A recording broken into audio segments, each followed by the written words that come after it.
winter of 1849 settled over southern Virginia like a hand closing around a throat, slow, heavy, and unrelenting.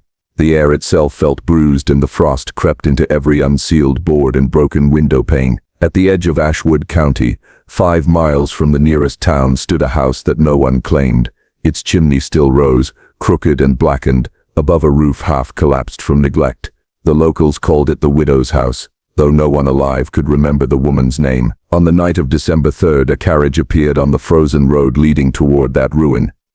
Inside sat Elias Harrow, a federal surveyor temporarily assigned to the region to assess land claims following a series of disputed inheritances. He was 35, neat in dress and deliberate in speech, but there was something restless in his eyes, as if he had come south, not just to measure property lines but to draw the boundaries of something deeper. He had heard about the widow's house from an innkeeper in the nearby town of Blackmere.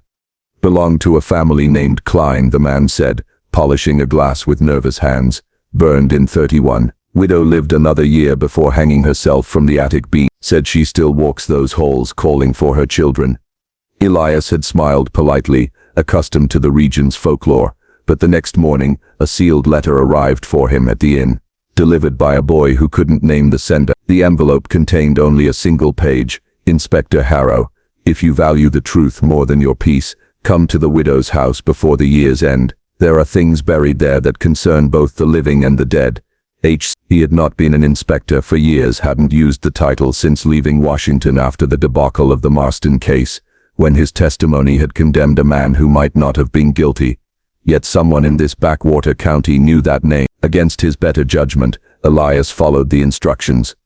Now, as the carriage wheels crunched to a stop before the crumbling gate, he stepped out into the cold. The house loomed, its windows black sockets. No candlelight flickered within, and yet smoke drifted faintly from the chimney. Inside he found Hannah Klein, the widow's granddaughter. She could not have been more than 20, but her eyes looked decades older. She greeted him with formal composure and led him to the parlor, where a small fire struggled to live in the hearth. "You received my letter," she said. "I did," Elias replied carefully. "You claim there's something here requiring investigation." "Not a claim, sir," she said. "A confession." From her pocket she withdrew a folded sheet of paper, brittle with age. The writing, though faded, was elegant and deliberate. March 14, 1831. "If this reaches the hands of any lawful authority, know that I, Mary Klein, confess to the death of my husband, Samuel Klein. I poisoned him for what he did to our children. I could no longer abide his cruelty. Let the Almighty judge me as he will." Elias read the letter twice, then looked up sharply. "This was written nearly 20 years ago. "Yes," Hannah said, "but what's buried with him was not." She led him through the house, through rooms where mildew bloomed on faded wallpaper, where furniture still stood as if waiting for owners long gone. In the cellar, the air was damp and metallic. Hannah stopped before a brick wall where the mortar was newer than the rest. "My grandmother sealed it herself," she said. "My mother told me never to break it, but she's gone now, and I think the truth should be known." With a crowbar and lantern, Elias pried away the loose bricks. Behind the wall lay a hollow cavity containing a wooden chest. The smell that rose when they opened it was faint but unmistakable. Sweet rot, mingled with the copper sting of rust. Inside were bones, small and delicate, too small. Hannah turned away, pressing a hand to her mouth. "3 children, she whispered. "My grandmother said they died of fever, but she lied. He did things to them, things she couldn't stop." Elias knelt beside the chest, studying the remains with professional detachment that wavered at the edges. "And this confession," he said quietly, "was her attempt at absolution. She wrote it the night she hanged herself." Hannah said, "But there's more. You must see the letters upstairs." They returned to the parlor, where Hannah produced a bundle of documents tied with black ribbon. Each bore the same trembling signature, Mary Klein, and each addressed a different name. To Reverend Tulliver, to Sheriff Ames, to the Governor of Virginia. None had been sent. "They would never believe me," one letter read. "A woman's word counts for little against her husband's wealth. But if God grants me the strength, I will make the truth known another way. The law may call it murder. I call it deliverance." Elias felt the old tension stir in his chest, the same he had felt during the Marston case, when evidence had balanced on the edge of morality. "Why bring this to me, Miss Klein?" he asked. "Why not to the local magistrate?" "Because they already know," she said bitterly, "and they would bury it again. The Kleins were powerful once. Their name still buys silence in this county. But you, sir, you have no stake here." He wanted to protest, to tell her he had long since abandoned the pursuit of truth for its own sake. But before he could, a sound echoed through the house, a faint thud from the floor above. Hannah froze. "There's no one else here," she whispered. Elias seized his lantern and climbed the staircase. Each step groaned under his weight. At the landing he saw movement, a door half open at the end of the hall, swaying gently though no wind blew. He entered cautiously. It was the attic. Rafters hung low overhead, cobwebs trembling in the lantern's glow. In the center of the room stood an old beam, a length of frayed rope still dangling from it. Beneath it lay a child's wooden toy, a carved horse missing one leg, and on the far wall, written in charcoal, were words that made Elias's blood run cold. "She saved us from him." He turned sharply, lantern raised, but there was only emptiness, and yet beneath the silence he could hear a faint rhythm, like someone breathing just behind the walls. When he descended again, Hannah was waiting by the hearth. "You saw it," she said, not as a question.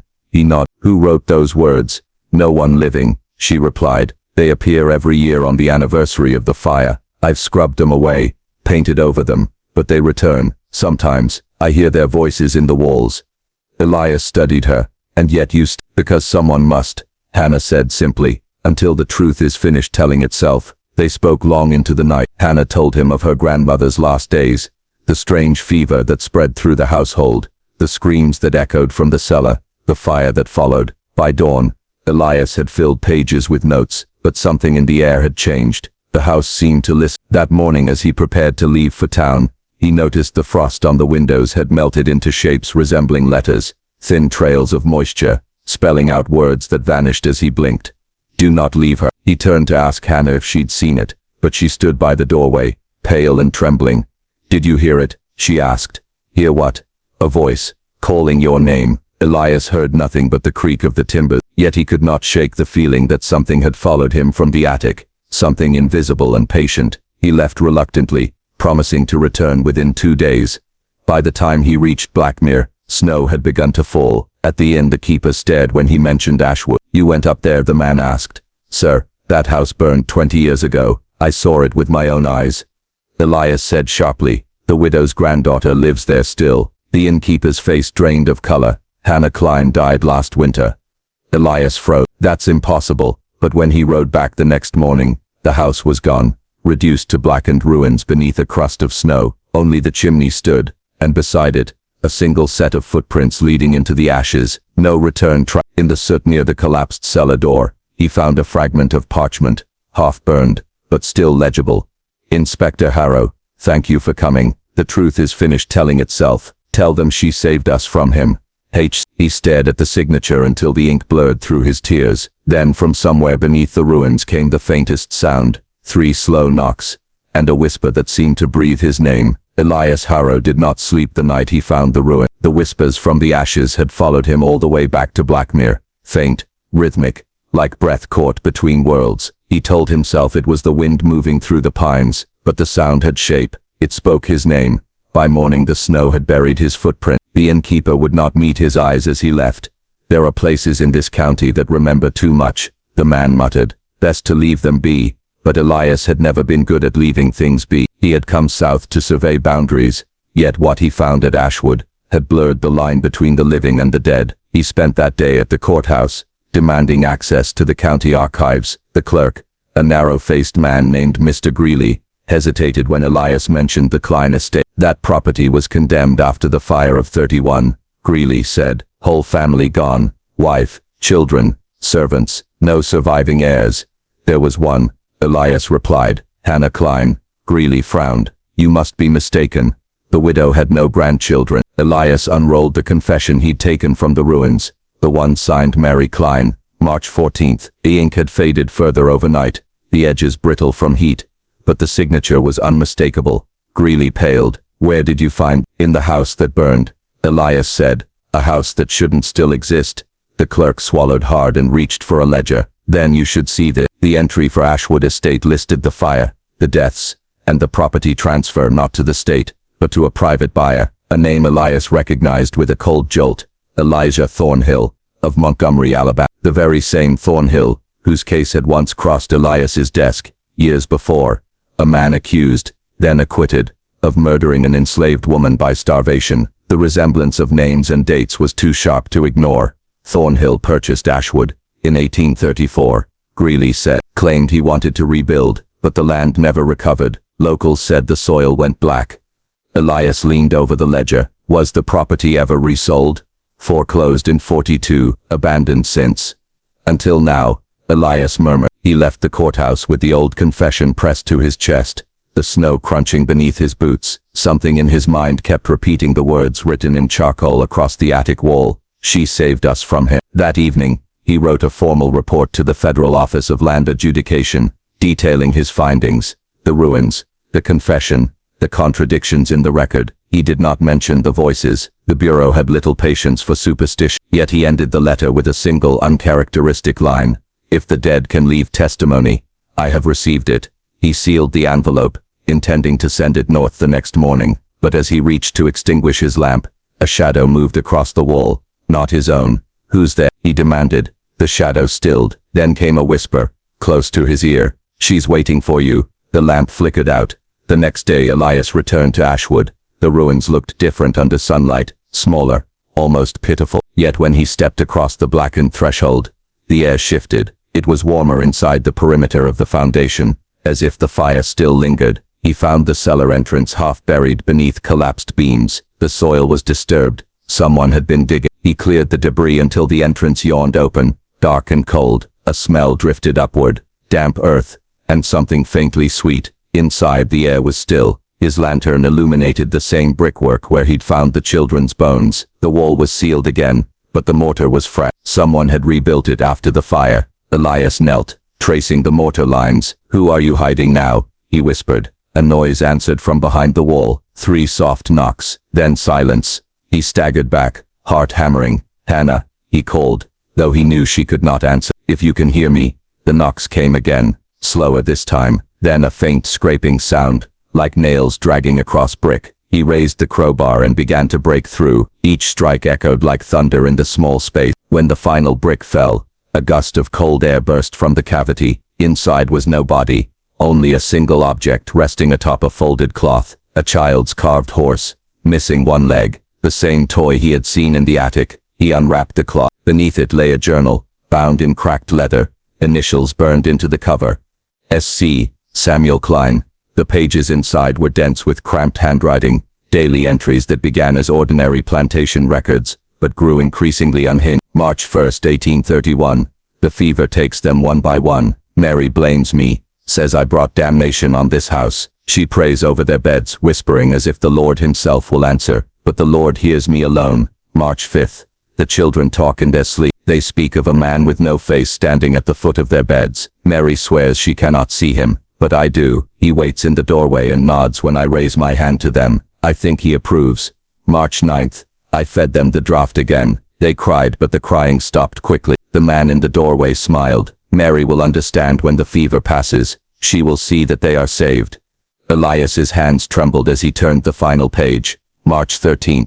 Mary knows now. She saw what I did. She will but the man with no face says she must join them before the fire comes. I will obey. He keeps his promises. The last line was written in a different hand, shaky and desperate. March 14. I did what I must. The children are at peace. God forgive me. Elias shut the book, bile rising in his throat. He stumbled out into the daylight, gasping. The world swam around him. Mary Klein hadn't murdered her husband for cruelty alone. She'd done it to stop him from obeying whatever thing he believed guided him. And that thing, that presence was not gone. That night Elias made camp beside the ruins, unwilling to let them vanish again. He sat by the fire reading the journal until the wind picked up, moaning through the trees like a voice trying to form words. Somewhere in the dark, a child laughed. He froze. Who's there? He called. A second laugh echoed, softer, joined by another. 2, 3 voices now, circling the fire. Elias stood, pistol drawn. Show yourself. The flames dimmed, flickering low. In the shifting light, he saw small shapes darting just beyond reach. Shadows of children, their outlines blurred by smoke, and among them, taller, heavier, stood a darker form. No face, only a void where features should have been. The whisper came again, not through air, but inside his skull. You found my book, Inspector. Tell me, will you write the rest? The pistol slipped from his fingers. The air grew thick, pressing against his chest until he could barely breathe. He stumbled backward and fell hard onto the frozen ground. For a moment, he saw them clearly, 3 children, eyes hollow, their mouths moving soundlessly. Then the darkness folded over them like a curtain, and they were gone. He woke at Elias packed at once and rode into town. At the telegraph office he wired Washington for assistance, an official excavation, a federal inquiry, but when the reply came 2 days later, it was curt. No record of your assignment in Ashwood County. Return immediately for reassignment. He stared at the telegram in disbelief. They had erased the case. That evening he visited the local church to find Reverend Tulliver, the same name Mary Klein had written in her unsent letters. The old man was nearly blind now, his skin translucent as paper. When Elias mentioned the widow's house, Tulliver's hands began to shake. I told her not to bury them there, he whispered. I told her to burn it all, the bodies, the journal, the house itself. But she said they needed a witness. Who? Elias demanded. Who needed one? The children, Tulliver said. They weren't fevered, Inspector. They were taken by the thing her husband called the faceless man. He said it lived in the walls, fed on obedience, and once a man obeys, it never lets go. Elias felt the weight of the journal in his coat, cold against his ribs. Then why does it still linger? Because you listened, the Reverend said softly. You opened what she sealed. Outside, thunder rolled though no storm clouds showed. The air thickened, humming faintly. Elias turned toward the hills where the ruins lay hidden beneath snow. He knew he would have to return, not as a surveyor or inspector, but as something else, a witness. Like the widow before him, the truth had begun to tell itself again, and it wanted an ending. As he left the church, the bells began to ring on their own, slow, measured, like the knocking from beneath the cellar wall, and somewhere deep in the woods, a child's laughter answered. Elias Harrow left the church in silence, the echo of the bells still folding through the empty street. The sound seemed to follow him long after it should have faded, tolling from some hollow point inside his skull. The Reverend's words lingered even longer. You opened what she sealed. That night he did not return to the inn. Instead he took lodging in the parsonage cellar, fearing what the innkeeper's mirrors might show him. He set his lantern on the dirt floor, laid out the recovered journal, and began to copy the pages by hand. He meant to preserve evidence, but something else compelled him. The rhythm of the entries, the steady descent of reason. As he wrote, the ink thinned, and the words began to blur, as if the letters themselves resisted being doubled. When he looked again, he saw that the copied lines had rearranged themselves. March 1st, 1831. He comes for all who read. Elias blinked hard. The original page did not say that. He rubbed his eyes, but the new words remained, black and wet, as if freshly written. The lantern dimmed. A draft crept through the cracks in the wall, cold as the breath of an open grave, and beneath the hiss of the flame, another sound emerged, slow, rhythmic, deliberate. Knock, knock, knock. He raised the lantern. Nothing moved, yet the noise continued, tracing the perimeter of the cellar, like something pacing just beyond sight. He backed toward the stairs, clutching the journal to his chest. When he reached the door, he found it already ajar. Outside, the wind had stopped. The whole village slept under a thin veil of frost.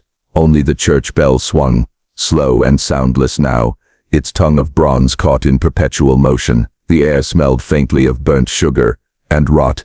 At dawn, Elias saddled his mare and rode north. The Bureau's reply had been a denial, but he still carried his badge and the authority it implied. If he could gather testimony from the surviving workers, descendants of those who served the Kleins, perhaps the truth could still be documented. He followed the river past the sawmill and into the low country where the swamp thickened.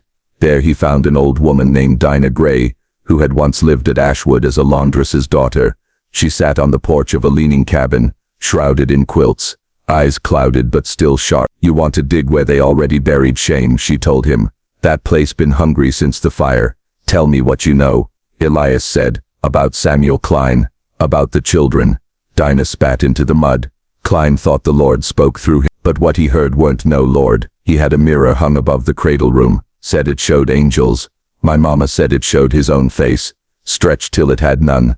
Elias felt the air leave his lungs. The faceless man. She nodded once. He fed it every time he called a child to prayer. He said their names like a gift. When the fire came, the house burned the names out loud. My mama heard them scream from 10 miles off.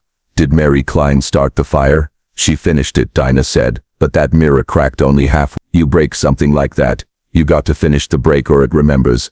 Elias thanked her and turned to leave, but she caught his sleeve. You be careful how you write this down, mister. Paper remembers too. He wrote on without replying. By evening he was back at the ruin. The snow had melted to gray slush, exposing the scorched brick like a wound. He set up his tent near the cellar and laid out his instruments. Camera, compass, sketchbook. The journal lay open beside them.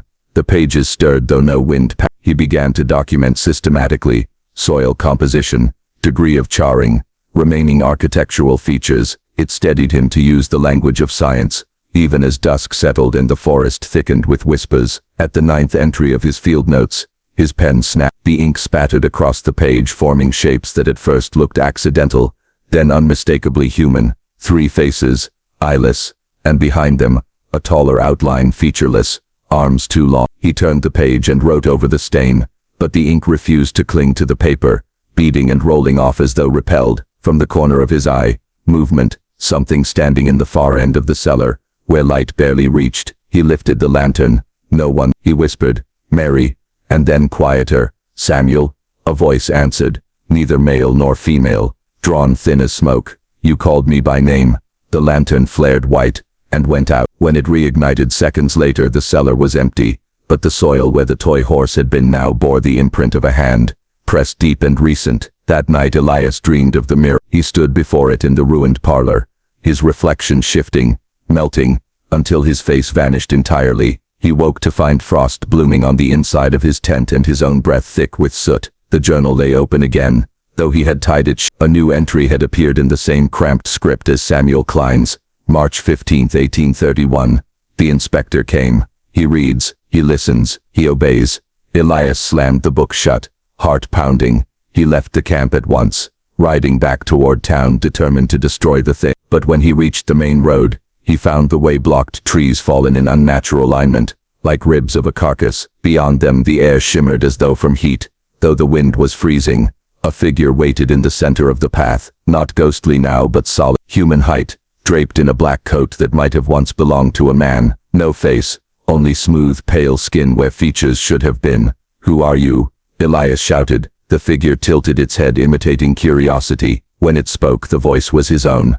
Elias Harrow, federal inspector. Witness. He fired his pistol. The shot echoed once, then died, absorbed by the trees. The figure did not move. Instead it raised its hand, the same pale hand he had seen imprinted in the cellar soil, and pointed toward him. Elias's mare reared, throwing him. He hit the ground hard, windless. When he looked up, the path was empty again. Only the snow moved, curling inward as if something invisible passed over it. He crawled to his horse and fled. He did not return to the inn or to Black. He rode until the river split the road, then followed the smaller branch south until he reached the telegraph station. He meant to send another report, but when he signed his name, the clerk frowned. There's already a message here from you, sir, the man said. Came through at dawn. Elias felt the blood drain from his face. Read it. The clerk unfolded the slip. Site secured. All witnesses accounted for. Proceeding with second burning. E.H. Elias snatched the note from his hand. The paper was still damp, the ink smelling of smoke. He left without another word. That night he took refuge in the old rectory outside town. The reverend was gone. The place had been abandoned years. In the study he found a single surviving portrait. Mary Klein, painted in oils, her eyes dark with exhaustion. Someone had scratched a mark into the canvas beside her shoulder, a small circle with 3 vertical lines descending from it. He had seen that mark before. It was carved into the cellar wall.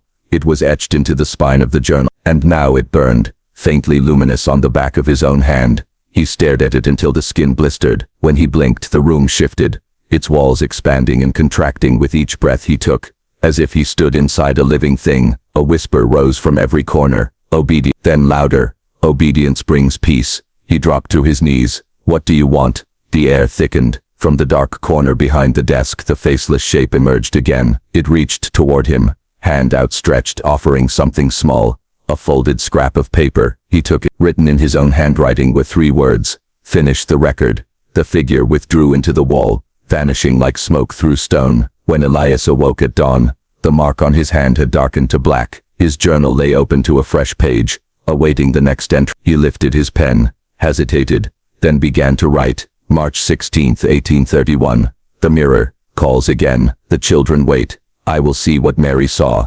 Outside, the bells tolled once slow, metallic, final. He looked up from the page, and for the first time, the ink in the journal did not resist him. It flowed easily, beautifully, as if guided by another hand. He realized then that he had begun to smile wide and unbroken, though his body shook with cold. Far away, in the ruins of Ashwood, the cellar door opened on its own. When Elias Harrow returned to consciousness, it was daylight again. The room smelled of lamp oil and scorched paper. He found himself seated at the desk, pen still in hand, the last line of his journal wet with ink. He could not remember writing it. March 17, 1831. The record will burn and be reborn. He read the words several times before closing the book. Outside, the frost had thawed. The world looked almost ordinary: church spire, fields, crows wheeling above the river. But the quiet was unnatural, an absence too deliberate to be peace. He left the rectory and walked back toward Blackmere. The road was empty, though the footprints of others marked the snow beside his small bare feet, leading in the same direction. When he reached the town square, he found it deserted. Every door hung open, as if a sudden wind had swept through and emptied the place. At the far end stood the telegraph office. The line still hummed faintly. On the counter lay a single message addressed to Inspector E. Harrow. He opened it with trembling hands. Ashwood cleared, site reclaimed, by private agent, second burning authorized under order, Thornhill, Montgomery office, return awised. The date on the telegram was March 18, 1831, 3 days ahead of the current morning. He stared until the numbers blurred. Time itself had started to slip, folding over its own edges like damp parchment. Somewhere, a clock chimed 13 times. By dusk he was back on the road to Ashwood. The forest on either side of the path seemed to lean inward, branches knitting into an archway. The farther he rode, the quieter it grew. No birds, no insects, not even the creak of his saddle, only the rhythmic pulse of his own heart, beating too loud for the body that held it. Smoke rose in the distance. He dismounted and walked the last mile. The snow had melted entirely around the ruins, revealing raw earth scarred black. The ground still smoldered in places. 3 figures stood near the foundation, men in work coats, faces hidden behind soot-stained kerchiefs. One of them held a canister of kerosene.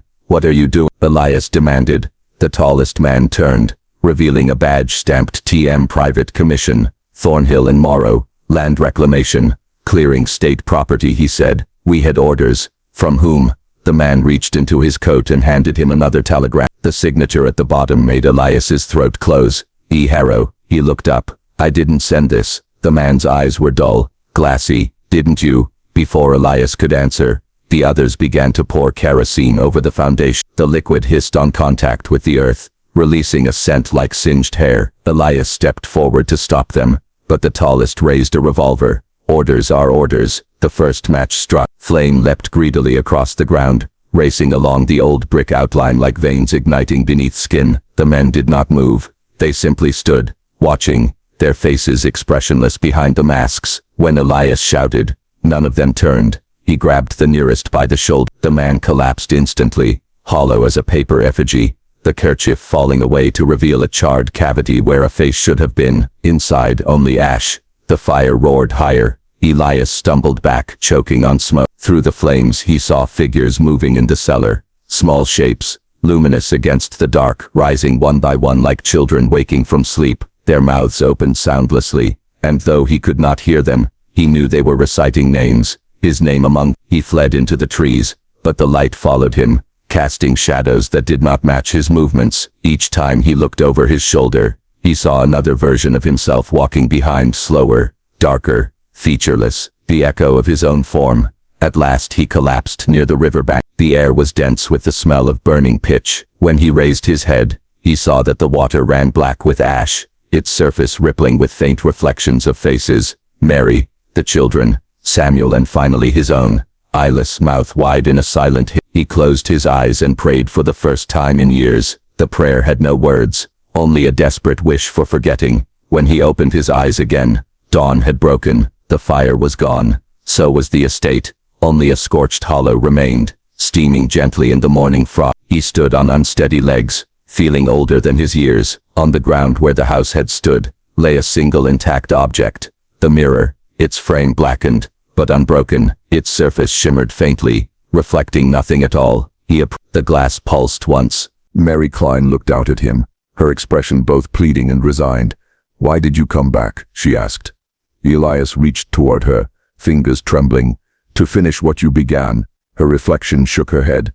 "No, to begin again." The glass darkened, then cleared. Now he saw his own reflection, but wrong, delayed, the mouth still moving after he had fallen silent. The mark on his hand flared bright against the skin. The voice behind the glass was his own.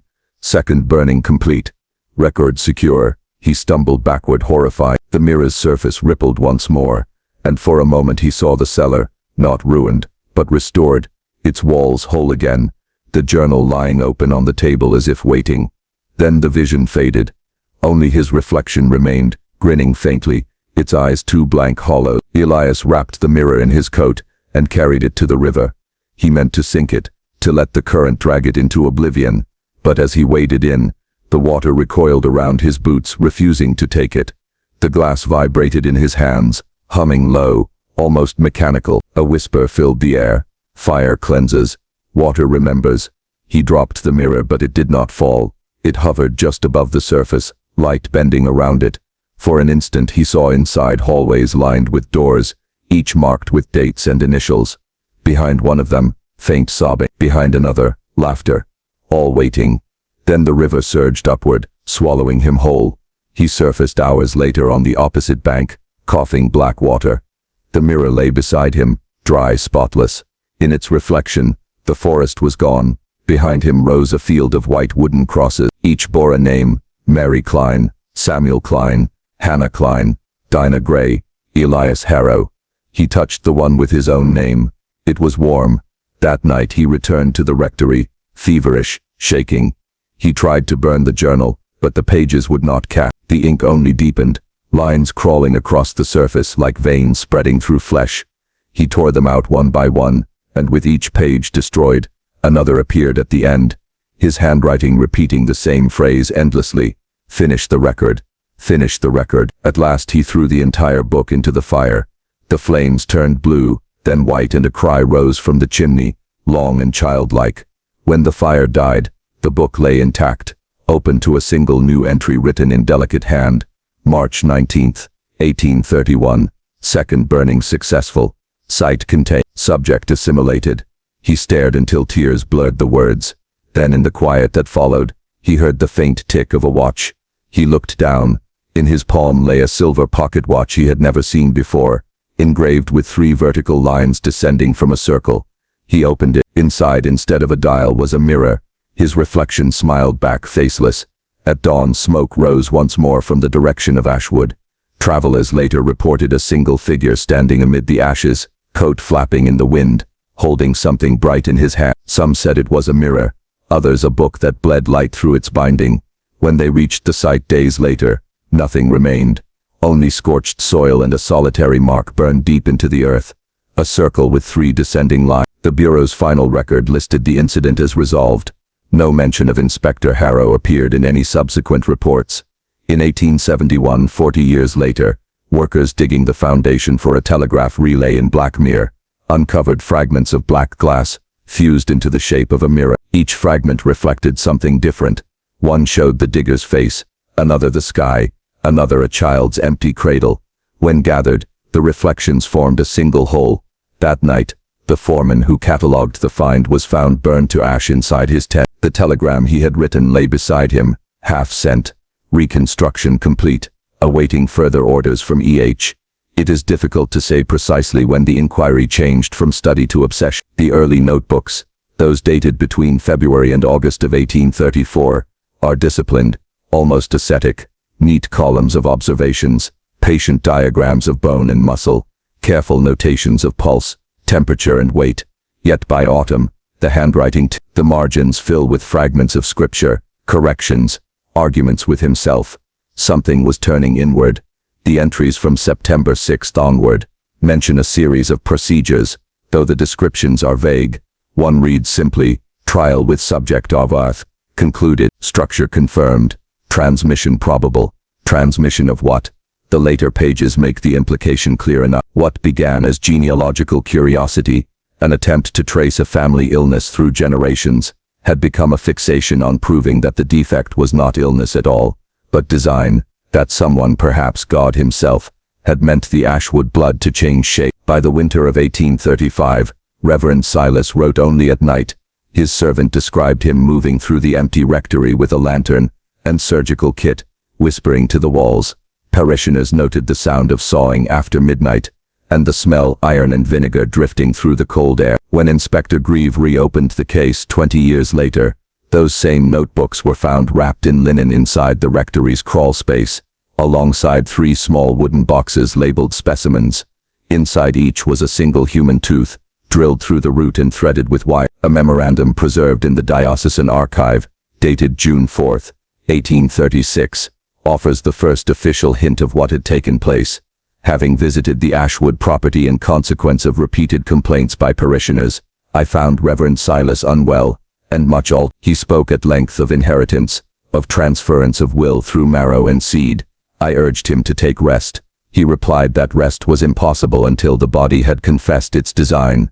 Report of Bishop Wetherell to the Ecclesiastical Council, London. 3 months later, the bishop resigned his post without explanation. When the new owners, the Caro family, purchased the property in 1841, they found the cellar sealed behind a brick wall.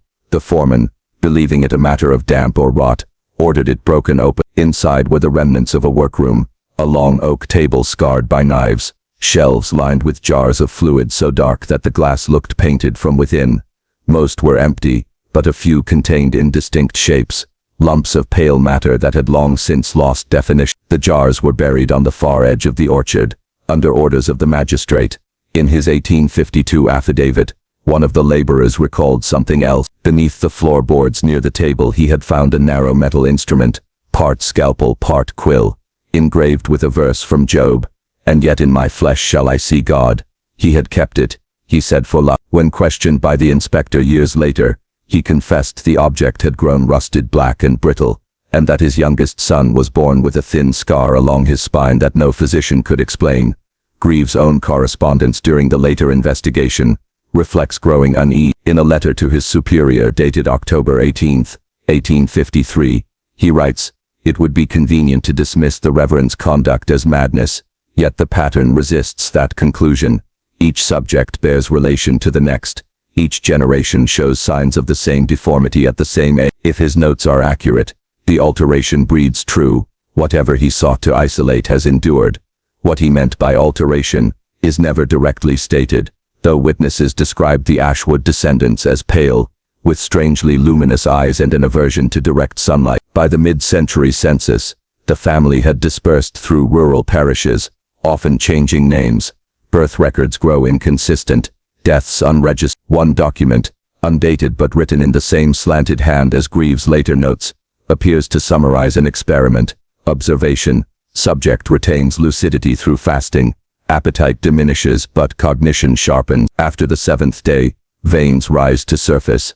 Eyes reflect lantern light unnaturally. Hypothesis: hunger and revelation intertwined. Perhaps Silas was not starving them, perhaps he was preparing them. By 1854 the surviving women from the estate had begun to speak quietly, among abolitionist circles and traveling ministers.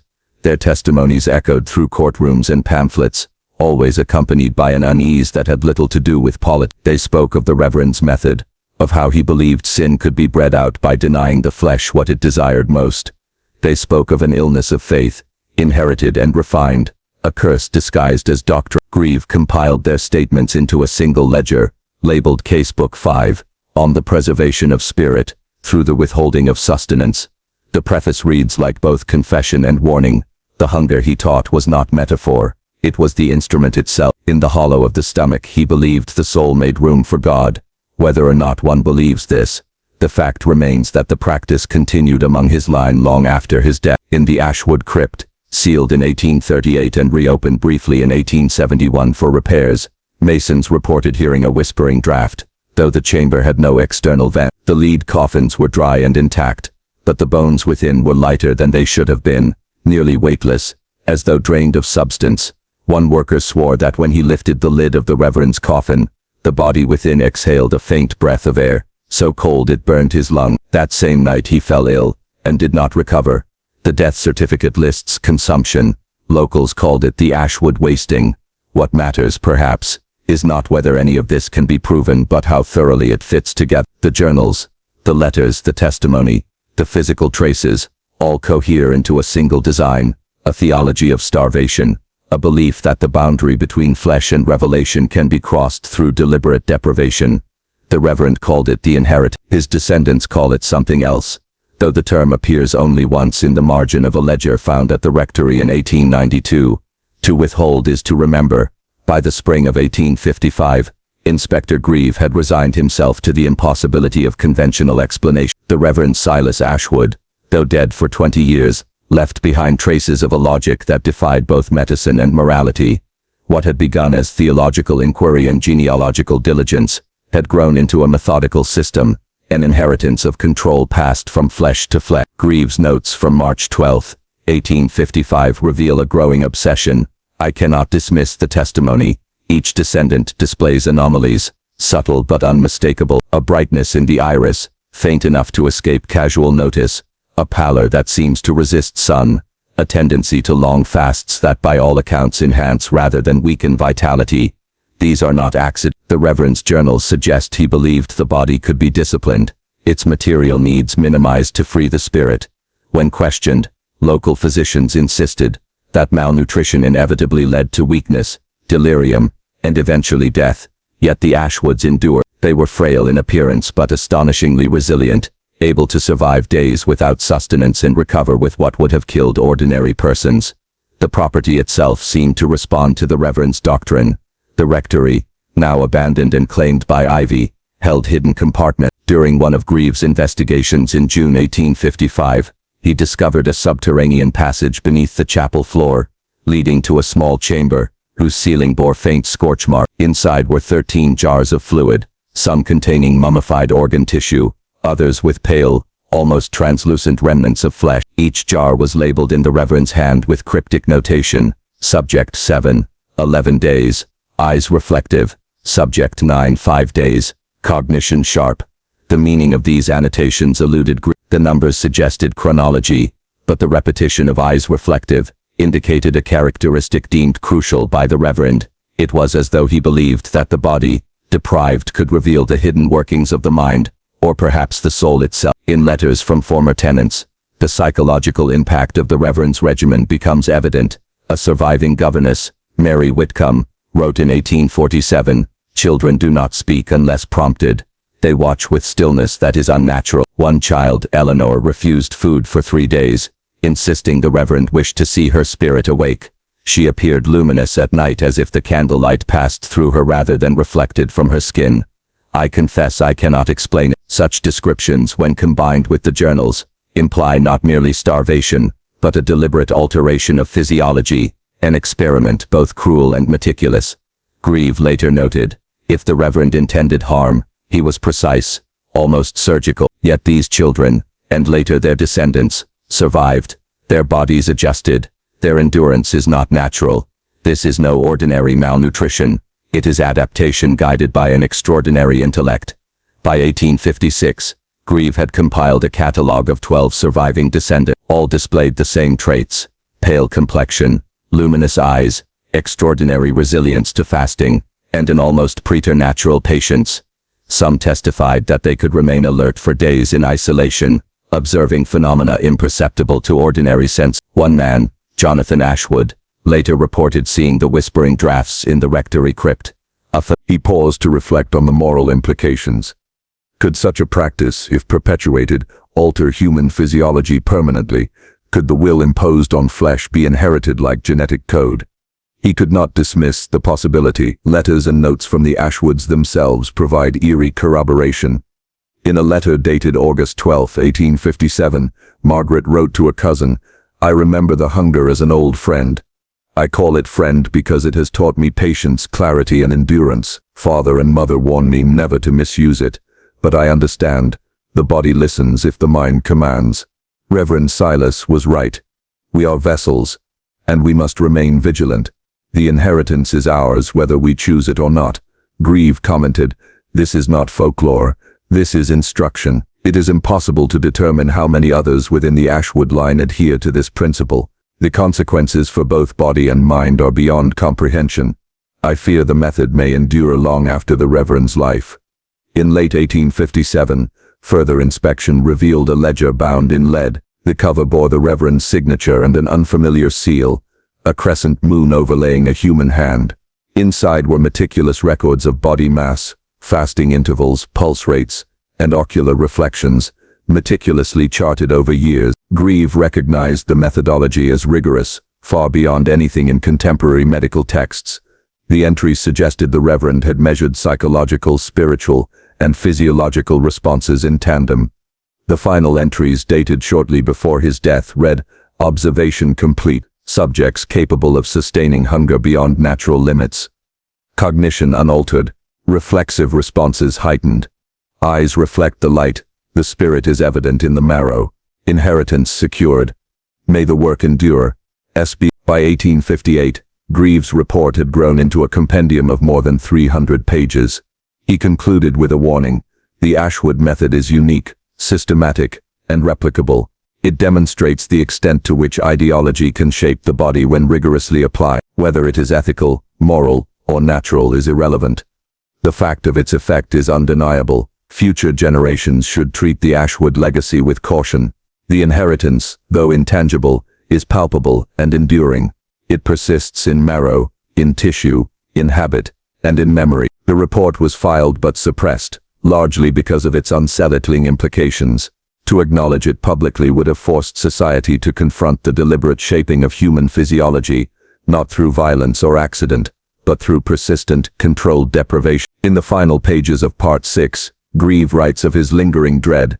As I leave the rectory, the wind moans through the broken windows. I see the shadows of the past reflected in the floorboards, in the jars, in the bones.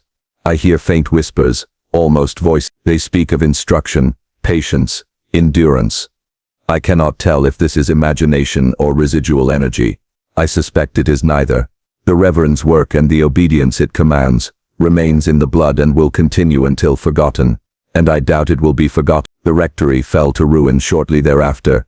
Local historians recorded only that it collapsed from neglect, yet rumors persisted of candlelight seen through shuttered windows, the smell of vinegar and iron lingering long after the timbers had rotted. Some claimed to hear whispering at night. The Ashwood Testament Part 6 closes with a single notation. The inheritance is not merely of body or bone, it is of will, and will once cultivated persists beyond death. This brings the story to a chilling understanding that some obsessions, once codified and passed on, cannot be destroyed. They survive in flesh, in habit, in bloodline. By 1860, the Ashwood lineage had dispersed across the southern states, each household carrying fragments of the Reverend's method. Inspector Grieve's notes, though suppressed, had been copied by hand and circulated quietly among scholars and curious physicians. The descendants, now adolescents and young adults, displayed traits that defied conventional understanding: endurance beyond normal limits, resilience to disease, and an uncanny awareness of subtle environmental changes. Grieve observed in his journal, "It is clear that Reverend Silas's instruction persists, not merely as memory or superstition, but as embodied practice. The children, now nearly 20 years removed from his immediate guidance, retain the effects of deliberate deprivation, the discipline of will, and the uncanny patience he instilled. This is no longer a question of morality alone. It is physiology, psychology, and ideology intertwined." The eldest of the surviving Ashwoods, Jonathan Ashwood, had assumed a quasi-patriarchal role. He maintained a private ledger, echoing the Reverend's meticulous records, documenting each sibling's adherence to fasting intervals, their pulse during deprivation, and their cognitive response. Jonathan's notes suggested he had refined the method, introducing graduated fasting schedules, mental exercises, and sleep restriction to cultivate heightened awareness. In 1861, Grieve corresponded with Jonathan Ashwood under the guise of medical inquiry. Jonathan, now 28, responded in carefully controlled prose. "You wish to understand what the Reverend began. Know this: we are not bound by cruelty but by choice. Each of us consents to the regimen, recognizing it as inheritance. We do not harm ourselves, but we are disciplined. The body is a vessel for clarity, patience, and understanding. You may call it unnatural, I call it awareness. Yet even as Jonathan defended the practice, the line between discipline and harm became blurred. Reports from neighbors and domestic staff indicated frequent periods of fasting, lasting days, during which the Ashwoods remained active and alert. There were no outward signs of malnutrition, though subtle pallor and weight fluctuation were noted. Grieve remarked, "I am witnessing a sustained deviation from known human norms. The Ashwoods do not merely survive deprivation, they seem to thrive under it. The question becomes not whether it is ethical, but whether it is natural." The Civil War disrupted the Ashwood household. Several male descendants were conscripted, though their survival rates were exceptional. Jonathan, for instance, endured months in Confederate encampments with minimal rations, reportedly able to sustain strength where ordinary soldiers would collapse. Letters from that period detail his ability to resist hunger, conserve energy, and maintain clarity during extended marches. "It is as though the body has learned a new rhythm," Grieve wrote. "The Reverend's instruction, though devised for children in a rectory, has prepared them for extremes of circumstance. The inheritance is functional, yet morally ambiguous. It equips them, but it is founded on calculated deprivation." Women of the lineage exhibited a different form of inheritance. Margaret Ashwood, now 22, maintained strict routines of fasting and observation, often withdrawing for hours to meditate on her bodily response. She described the practice as listening to one's own vessel, reporting phenomena, such as heightened perception of distant sounds, minor temperature changes, and the ability to maintain focus despite physical discomfort. By 1865, after the war's devastation, Grieve revisited the Ashwood estates. The landscape had changed, fields lay fallow, buildings half ruined, but the practices endured. The children born during the war were subjected to similar regimen. Grieve noted in his journal, "It is now clear that the Ashwood method is not limited to those personally instructed by the Reverend. The inheritance passes through observation and imitation. Youngsters emulate fasting patterns. They measure their pulse. They watch the eyes of elders and learn control. The ideology has become genetic in behavior, even if not biologically encoded." This observation posed profound questions. Could acquired discipline, sustained over generations, become ingrained to the point of constituting a behavioral phenotype? Grieve feared that any outsider, unprepared for such systematic endurance, would underestimate its effects.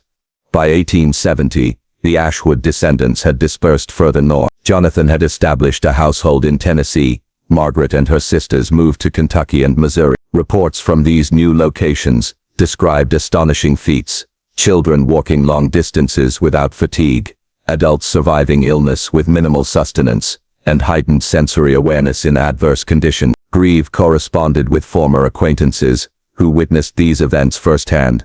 "I watched young Eleanor Ashwood endure a 3-day fast without complaint. Her attention never wavered. Her observations were precise. This is not strength alone. It is discipline beyond ordinary comprehension." Other letters noted the moral dimension. Descendants expressed ambivalence about their inheritance. Some regarded it as gift, a form of control over one's own body. Others found it burdensome, a reminder of the Reverend's obsession. Margaret wrote to Jonathan, "We inherit not only endurance, but the weight of responsibility. Each refusal, each voluntary deprivation, is a reminder of the past. I sometimes wonder if the method will ever leave us, or if it is destined to persist in our blood, in our habits, and in our children." By 1875, Grieve's investigation had expanded into early anthropological study. He interviewed dozens of Ashwood descendants, recording patterns of endurance, cognitive resilience, and psychological stability. Across households, the results were consistent. The method's effects persisted, regardless of location, economic status, or social circumstance. The Ashwood inheritance, Grieve concluded, is a testament to the power of deliberate, structured regimen. It demonstrates that human physiology is malleable under systematic influence. It also presents profound ethical dilemmas. When does instruction become coercion? When does discipline become harm? Grieve's notes also hint at darker consequences. Some descendants displayed obsessive behaviors, extreme introspection, and tendencies towards self-denial. While the method conferred remarkable endurance, it also produced isolation, emotional suppression, and in a few cases, near fanatical adherence to fasting and observation schedules. It is evident, Grieve wrote, that the Reverend's influence, though temporal, imposes a psychic framework. The body adapts, yes, but the mind inherits patterns of obsession. The Ashwood legacy is both boon and curse. In 1880, an unexpected event tested the limits of this inheritance. A cholera outbreak struck northern Tennessee. Ordinary households suffered massive losses, yet Ashwood homes remained largely intact. Jonathan's journal describes the episode. Rations were minimal, as always, yet no illness progressed beyond mild symptoms. Observation and patience have sustained us. Others die around us. We endure. The Reverend's teaching persists in marrow and sinew. This survival reinforced Greaves' conclusions. The Reverend's system was not merely symbolic, it was functional, physiological and remarkably effective in crisis. However, he noted the psychological toll. Survivors exhibited detachment from neighbors, emotional restraint, and an unyielding adherence to internal schedules, a rigidity that marked them as different, perhaps alien in a post-war society struggling to rebuild. Letters from younger descendants reveal mixed reactions. Some embraced the method, interpreting it as spiritual training. Others rebelled, rejecting fasting schedules or meditation exercises, seeking conventional nourishment and social engagement. Grieve observed a generational tension. The original disciples of the Reverend's method clung to rigor, while their children negotiated freedom and normalcy. It is the struggle between inherited discipline and personal choice. Grieve wrote, the Ashwood method continues to shape, yet those shaped may resist. This tension is the living legacy of Reverend Silas Ashwood. What began as instruction has become inheritance, moral and physiological alike.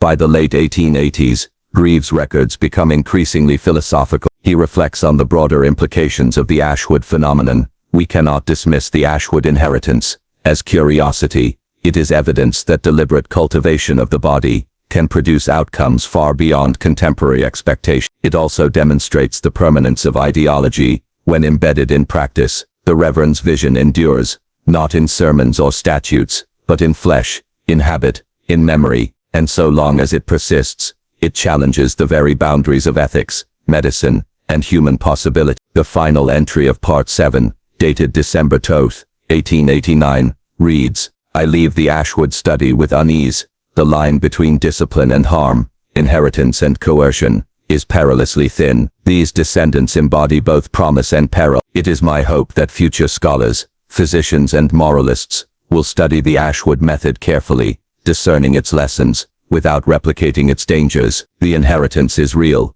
and it is alive, but alive in what form, gift, curse or warning, is the question that will haunt generations yet unborn. By 1900, the Ashwood descendants had spread across the United States. Some remained in Tennessee and Kentucky, while others moved to urban centers in the North: Chicago, Philadelphia, and New York. With the turn of the century, the influence of Reverend Silas Ashwood's method persisted, though it had transformed. Urban life introduced new pressures and opportunities. Yet outside observers were often unconvinced. Social workers noted that children adhered rigidly to schedules that seemed beyond their age, reporting hunger but resisting nourishment, performing physical tasks despite fatigue, and withdrawing socially. Some psychologists of the era speculated that this was a form of inherited trauma, passed through observation and cultural pressure rather than genetics. By 1910, a new generation of Ashwoods had begun to rebel. Unlike their parents, they had broader access to education, labor unions, and social reform movements. They questioned the utility of fasting cycles, meditation routines, and obsessive record-keeping. Letters between siblings reveal both tension and negotiation. Mother insists we continue the regimen, wrote Eleanor Ashwood, Jonathan's niece. But I see my peers thriving without these sacrifices. I do not deny the strength it provides, yet it isolates me. Must endurance require deprivation? Must clarity demand discomfort? Jonathan Ashwood, now elderly, responded with a measured defense. The method is more than physical.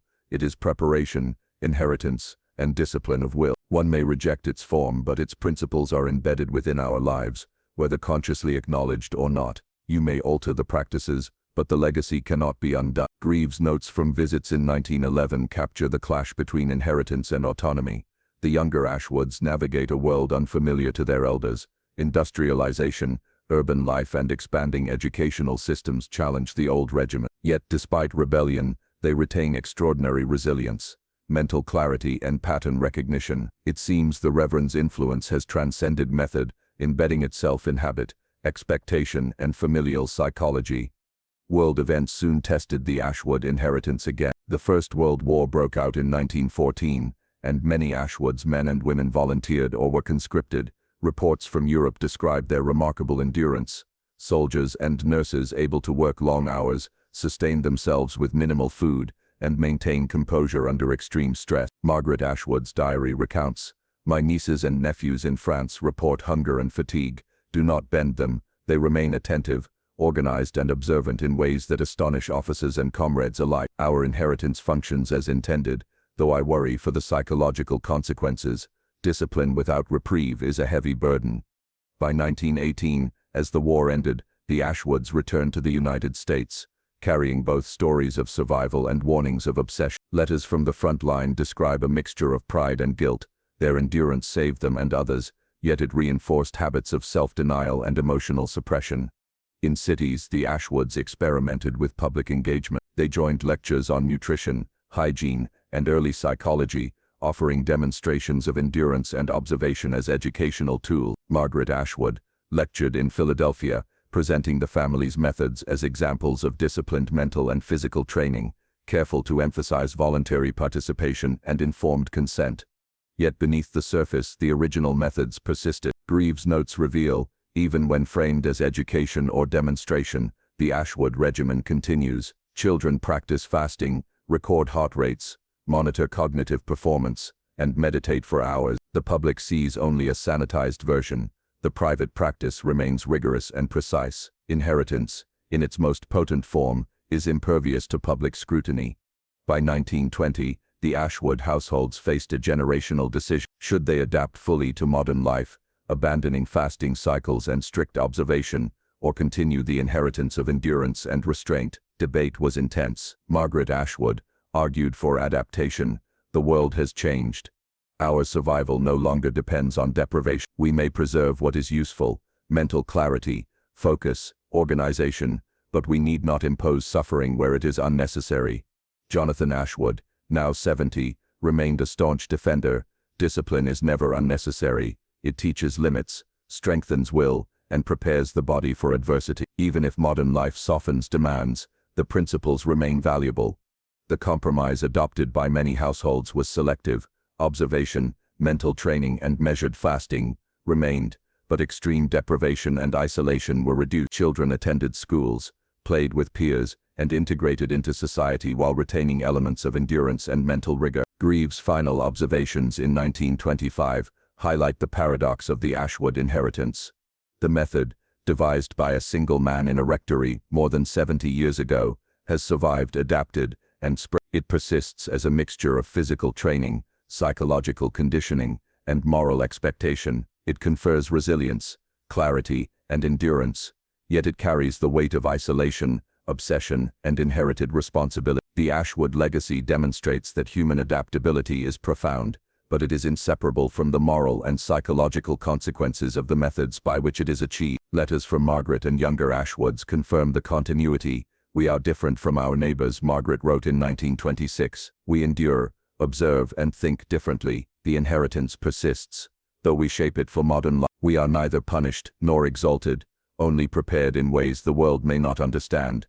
Some younger members embraced the method enthusiastically, others reluctantly, yet all acknowledged its power, a preparation for hardship, a legacy of discipline, and a cautionary tale of obsession. Grieve concluded, "Reverend Silas Ashwood's vision endures in flesh, habit, and family culture. Its lessons are clear. Disciplined cultivation can produce extraordinary human capacity, but the methods, when untempered by compassion, leave traces of obsession, isolation, and moral ambiguity. Future generations will inherit both gift and burden." By 1930, the Ashwood family had firmly established its presence in cities across the United States. Chicago, Philadelphia, New York, and St. Louis became nodes in a sprawling, quasi-secret network of Ashwood households. The family maintained correspondence detailing fasting cycles, meditation routines, and observation exercises, now updated to include early psychological theory. Letters between siblings and cousins reveal a growing awareness of the broader scientific context. Sigmund Freud's writings, Jung's explorations of archetypes, and emerging behavioral psychology influenced Ashwood practices. Margaret Ashwood's journals show a careful attempt to integrate these new ideas. We continue the regimen, yet we interpret its effects through modern thought. Observation is no longer merely discipline, it is self-analysis. Fasting, once a test of will, now serves to heighten awareness, to sharpen focus, and to study the interplay between mind and body. The inheritance persists, but we think of it as cultivation rather than punishment. The Ashwood children of this generation began to formalize their practices. They created journals not only for health and endurance metrics, but also for introspection, dreams, and emotional observation. Unlike their predecessors, who had maintained strict schedules and physical tests, the new generation experimented with artistic and intellectual disciplines. Painting, music, mathematics, and literature became part of the regimen. Some, however, struggled with the weight of the inheritance. Letters reveal tension between the desire for ordinary childhood and the pull of family tradition. I see my peers enjoying freedom, yet I must rise before dawn and observe my body, record my pulse, and meditate for hours. I love them, but I am compelled to continue. The inheritance binds me. Eleanor Ashwood, 1932. I do not wish to endure merely for the sake of endurance, but every day I resist. I feel a sense of inadequacy. The method, even in moderation, shapes identity beyond my control. Thomas Ashwood, 1933. Grieve's descendants, still maintaining ties with the family, noted that the Ashwoods had become both revered and feared in local circles. Educators, doctors, and psychologists who encountered them remarked on their remarkable focus, stamina, and analytical abilities, though often paired with social awkwardness or emotional restraint. The 1930s also brought economic hardship. The Great Depression tested the Ashwood method in unforeseen ways. Families that relied on urban labor and small businesses faced scarcity, yet the inheritance seemed to confer advantage. Letters describe children able to perform long hours of labor, adults maintaining composure during economic collapse, and the use of careful record-keeping to optimize food, resources, and energy. Margaret Ashwood wrote, "The method proves its value in adversity. We are prepared for scarcity, yet I worry about rigidity. Some resist innovation, relying on inherited patterns even when adaptation is necessary. Discipline is a tool, but inflexibility can be dangerous." Despite hardship, the family also engaged in philanthropy. They supported local schools, established literacy programs, and quietly contributed to relief efforts. In public, they presented as model citizens. In private, the rigor of their practices persisted. World War II brought a renewed test of endurance. Multiple Ashwoods enlisted, trained, and served in Europe and the Pacific. Military records show that officers often remarked on the extraordinary resilience of Ashwood soldiers, endurance of hunger, mental clarity under bombardment, and physical agility beyond peer. Yet personal letters reveal a cost: emotional suppression, difficulty relating to others, and a persistent drive to control circumstances even in chaotic war zones. Margaret's journal reflects a mixture of pride and concern. They survive and excel, yet they bear burdens invisible to their comrades. Our inheritance confers skill, yet it imposes isolation. War magnifies both virtues and curses. Grieve's observations during the war note a paradox. The Ashwoods' inherited methods function as intended under extreme conditions, yet the very success reinforces obsession, perfectionism, and emotional detachment. Their inheritance, like any powerful tool, is double-edged: survival and resilience at the cost of social connection and ease of mind. By the 1950s, the family began formal collaboration with emerging fields of psychology and physiology. University researchers sought their cooperation for studies on endurance, fasting, observation, and cognitive performance. Margaret and Thomas Ashwood carefully curated participation, allowing controlled studies that documented the physiological and mental effects of fasting cycles, observation exercises, and disciplined routines.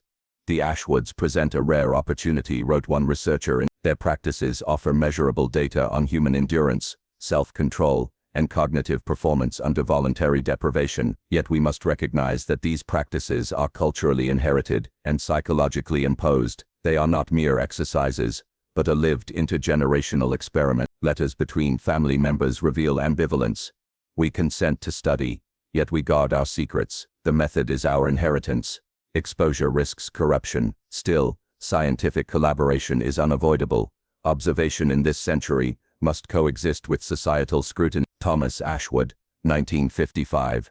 In private, Younger Ashwoods began questioning the morality of inherited practices. Eleanor Ashwood, now a psychologist herself, wrote to Margaret, "Discipline and endurance are admirable, but the cost is subtle and pervasive. Emotional detachment, anxiety, and perfectionism are transmitted not genetically, but culturally. I fear we are training not just bodies, but insecurities." Margaret responded.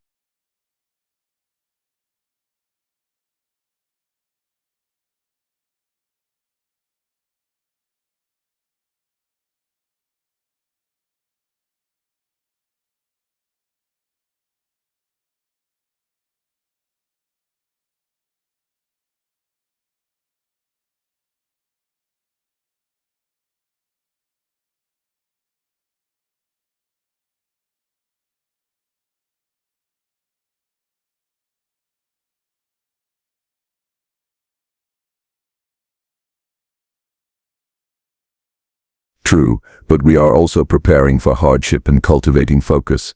The method is both gift and burden. We cannot erase the inheritance, we can only guide its application.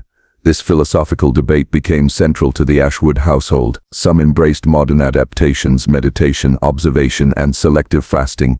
Others retained more traditional methods, including rigorous daily schedules, record-keeping, and intermittent deprivation. Greaves' notes from 1960 highlight generational divergence.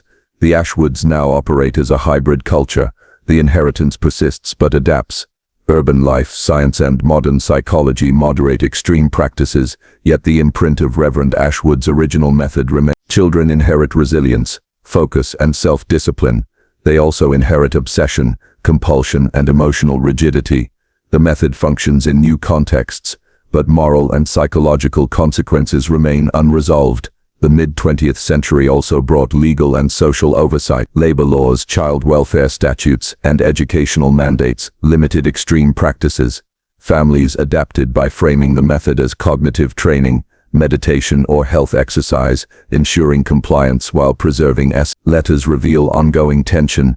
We must perform observation exercises before school, meditate during evenings, and track nutrition meticulously, wrote Eleanor Ashwood. Yet we must also appear normal among peers or risk intervention. The method demands secrecy and control even in freedom. Greaves summarized, "The Ashwood inheritance demonstrates a rare human phenomenon, cultural transmission of rigorous, disciplined practice over generations. It produces remarkable physical and mental performance but also carries risks of rigidity, anxiety, and social isolation. The family navigates the tension between inherited method and modern expectation, with careful calibration." By 1965, the Ashwoods had become partly public figures in psychology and physiology. They offered demonstrations of endurance, memory, and observational skill, publishing case studies while maintaining private routine. Their story became emblematic of the intersection of inherited culture, human resilience, and ethical questions. "We are extraordinary," wrote Thomas Ashwood, "yet we are also ordinary, human, and imperfect. Inheritance is neither purely gift nor curse. It is an obligation to understand, to guide, and where possible to temper with compassion." The mid-20th century Ashwoods illustrate both the power and danger of multi-generational Their endurance, clarity, and focus earned admiration, yet psychological and social consequences persisted. "We are the product of method, history, and choice," Margaret Ashwood concluded in 1968. "We endure not only because we were trained, but because we recognize the cost. The inheritance is a tool, and like all tools, it may build or break. Our task is stewardship, to preserve what strengthens, to reform what harms, and to understand that our legacy is both extraordinary and fragile." By the 1970s, the Ashwood family faced a world dramatically different from that of their forebears. Urbanization, civil rights movements, and the rise of modern psychology forced the family to confront the ethical and social implications of their inherited practice. No longer insulated in private estates or strict households, the Ashwoods now navigated public scrutiny, legal oversight, and the moral lens of contemporary society. Margaret Ashwood's journals from 1972 reflect a mixture of pride and concern. "We have survived for generations through method, endurance, and discipline. Yet the world now challenges the very foundation of our inheritance. Observation and self-regulation, once secrets of survival and refinement, are scrutinized by law, science, and morality. Our children are no longer merely Ashwoods. They are citizens, students, employees. We must guide the method with care, or risk destruction by the very society that nurtures opportunity.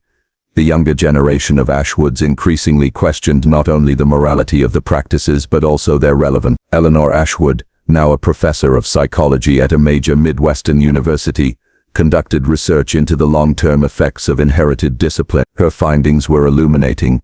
Children raised under rigorous observation and fasting regimens demonstrated exceptional focus, memory, and self-control, but also exhibited elevated levels of anxiety, obsessive-compulsive behavior, and difficulty forming trusting relationships. Letters between Eleanor and Thomas Ashwood, now retired from direct family oversight, revealed generational tension. Eleanor: Father, the children are bright and capable, but they carry burdens invisible to their peers. How long can this inheritance survive in a world that values social flexibility over rigidity? Thomas: We did not survive because we were flexible, Eleanor. We survived because we endured, yet I recognize the cost. Perhaps the method must evolve, but evolution must preserve us. Discipline without insight is cruelty. Insight without discipline is weakness. Balance is the task. Urban life amplified the challenges. Ashwood households in New York and Chicago faced schools, social services, and peer scrutiny that disrupted traditional routine. Families adapted by framing practices as health exercises, meditation, and cognitive development. The fasting cycles were limited to short voluntary periods. Observation exercises were contextualized as memory and mindfulness training, and journaling became a recognized tool for personal growth. Still, the weight of history persisted. Greaves' notes from the late 1970s described the quiet tension between past and present, inheritance and integration, ritual and modernity. The Ashwoods now live dual lives. Greave wrote, "In public they are professionals, students, and neighbors. In private, they maintain rituals that trace back centuries. The psychological imprint of their heritage is unmistakable: focus, persistence, and internalized self-surveillance. But they also wrestle with guilt, secrecy, and occasional rebellion against inherited authority. Some members rebelled entirely. David Ashwood, Eleanor's nephew, refused the traditional observation cycles and fasting routines, choosing instead to pursue athletics and social life without restriction. His decision created family tension, but also catalyzed a slow cultural shift. The Ashwoods began debating which practices were essential, which were harmful, and which could be adapted for modern life. "We cannot undo history," Thomas Ashwood remarked in a family meeting. "We can only decide what to carry forward, what to reinterpret, and what to release. Our legacy is alive only if we consciously choose how it survives." The Ashwoods also began collaborating more openly with academic institutions. Eleanor's research into inherited discipline and physiological endurance became a published series, attracting international attention. Students marveled at the combination of focus, resilience, and analytical skill, while psychologists studied the cost, emotional detachment, internalized pressure, and familial secrecy. "The Ashwood family is a living experiment in cultural transmission," wrote one researcher. They illustrate both the potential of rigorous discipline and the subtle ways psychological burdens are inherited. Their methods produce extraordinary outcomes, but are inseparable from stress, guilt, and social isolation. The family's engagement with science marked a turning point. Younger Ashwoods were encouraged to participate voluntarily in studies, with clear consent and psychological support. The most extreme practices, extended fasting, enforced silence, and obsessive surveillance, were abandoned. Instead, the focus shifted toward controlled meditation, mindful observation, journaling, and selective endurance exercises. "We have learned," Margaret Ashwood wrote in 1985, "that inheritance is not immutable. Methods can evolve without losing identity, and discipline can coexist with compassion. The family endures, not because of blind adherence, but because we reflect, choose, and adapt."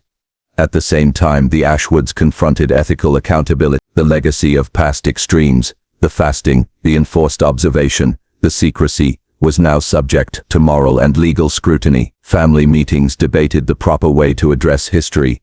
"We cannot erase what was done," Eleanor said, "but we can document it, teach about it, and guide the next generation to understand both the power and the cost of inherited methods. Silence protects no one, truth liberates."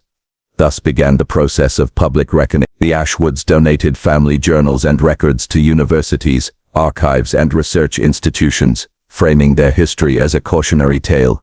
Endurance and observation can cultivate extraordinary ability, but only when tempered with empathy, insight, and moral responsibility. The 1980s also saw the family confronting social change. Women and men of the Ashwood line assumed leadership in professional fields: psychology, law, medicine, and education. The historically secretive practices were reframed as tools for empowerment, rather than control. Meditation and journaling became recognized as legitimate cognitive strategies. Fasting was reduced to short, voluntary practices for self-discipline, and observation exercises were transformed into mindfulness and analytical skill building. The inheritance persists. Margaret Ashwood wrote in 1989, but it now serves growth rather than control, understanding rather than obsession. The family survives, not through fear, but through conscious choice. By the 1990s, the Ashwoods had established a new legacy, one of transparency, ethical practice, and disciplined growth. Descendants pursued careers without the shadow of secretive control. Education and psychological insight replaced secrecy and compulsion. Yet the family still remembered its history, carefully preserving journals, letters, and records as a testament to the past. "We cannot change the past," Eleanor Ashwood reflected in 1995, "but we can illuminate it." Our inheritance was a crucible of extremes: endurance and obsession, brilliance and harm. To survive now, we must teach balance, self-awareness, and moral responsibility. That is the Ashwood legacy we choose to carry forward. Some tensions persist. The weight of centuries of observation, fasting, and inherited discipline left marks in family psychology. Perfectionism, internalized pressure, and occasional difficulty forming social bonds, yet these were mitigated by education, therapy, and communal support. "The Ashwoods are living proof," wrote a contemporary researcher, "that cultural inheritance is powerful, mutable, and ethically fraught. Practices can be transformed, burdens eased, and potential harnessed, but only through conscious reflection and moral engagement." The Ashwood story, once secretive and feared, became an exemplar of the human capacity to adapt, reflect, and evolve. The family's journals, letters, and scientific collaborations preserved a narrative of endurance, moral reckoning, and transformation. By the turn of the century, Ashwood descendants were no longer defined by secrecy or obsession, but by deliberate cultivation, intellectual rigor, ethical mindfulness, and psychological insight. "We inherit not only methods," Margaret Ashwood concluded in 1999, "but the responsibility to understand, choose, and guide. Our legacy is alive not in rigid adherence, but in reflection, adaptation, and moral awareness. That is the gift and the burden we now pass forward."